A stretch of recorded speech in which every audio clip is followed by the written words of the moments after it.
नमस्कार, मी Ashlesha Chopde. By profession मी ज्युनियर लेक्चरर आहे आणि रकिनोच्या बाबतीत मी आत्ताच जस्ट ट्रेनिंग कंप्लीट केलं. आणि रकिनोच्या बाबतीत सांगायचं झालं तर मी ताईकडनंच अगोदर सेशन घेतलं होतं. सो मला प्रचंड हिल झालं होतं. सो तेव्हापासून म्हणत होतं की आता आपल्याला सेशन कंप्लीट करायचंच आहे.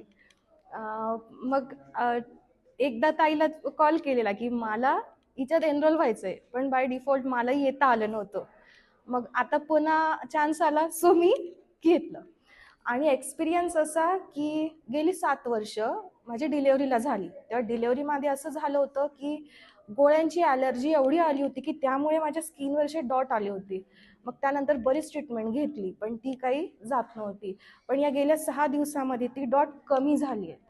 आणि दुसरा एक्सपिरियन्स असा की डिलेवरीमध्येच बाळा जे होतं ते एकाच साईडला गेलं होतं, त्यामुळे माझी जी नस होती इकडची ती पूर्ण ब्लॉक झाली होती. डिलेवरीनंतर जवळजवळ 6 ते 7 तास पूर्ण पायाचं सेन्सेशन गेलेलं होतं माझं. डॉक्टरांनी मला इंजेक्शन्स वगैरे देऊन क्युअर केलं होतं त्या टायमाला. पण त्याचा प्रॉब्लेम असा झाला की मला वज्रासनात बसताच येईना. म्हणजे सुदर्शन क्रियेला बसल्यावर फर्स्ट स्टेप झाली की मला वज्रासन सोडून सुखासनात बसावं लागायचं. पण गेले 3 दिवस मी ऑब्झर्व करते की मी पूर्ण सुदर्शन क्रिया वज्रासनात बसून करू शकते.